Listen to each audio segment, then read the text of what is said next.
Boa tarde, Amadeu. Boa tarde ao Galego, a Indira, a todos que acompanham o Jornal do Piauí. Há uma série de detalhes que a população pode observar para tentar se precaver desse tipo de ação criminosa. A gente sabe que no início do mês houve um roubo a uma agência dos Correios aqui em Teresina. Alguns uniformes foram levados pelos bandidos e supunha que esse uniforme, por exemplo, pode sim ser um desses que tenham sido roubados. A gente vai conversar com a diretora dos Correios, Joana Darkneri, que pode trazer mais informações, essas dicas para a população de como reconhecer, na verdade, se de fato se trata de um carteiro ou de um falsário. A gente observa naquela imagem que nós vimos há pouco que o homem chegou com a camisa dos Correios, mas não é só a camisa, na verdade é preciso todo um aparato, não é isso? Boa tarde. Boa tarde.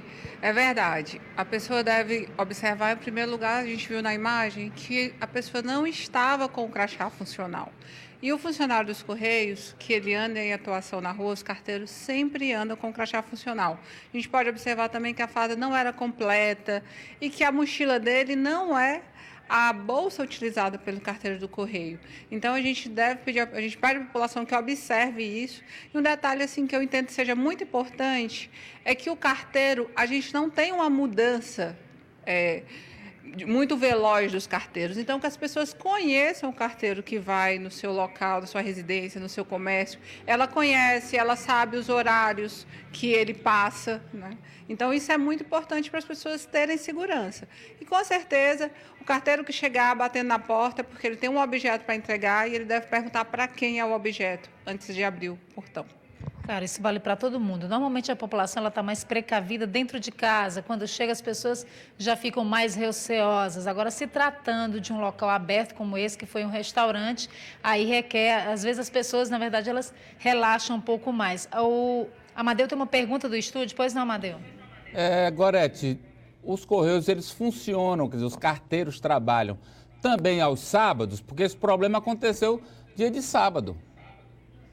Exatamente, essa é uma outra questão, né? O horário que a senhora começou, inclusive, a falar que há um horário definido para que os carteiros trabalhem. Não é qualquer horário assim, final de semana, por exemplo. Bom, no caso, no horário que aconteceu o delito, a gente não tem atuação, o carteiro atuando.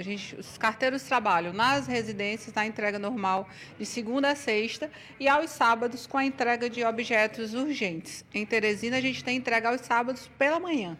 Tá? Sábado à tarde e domingo de manhã e feriado, nós não temos entrega.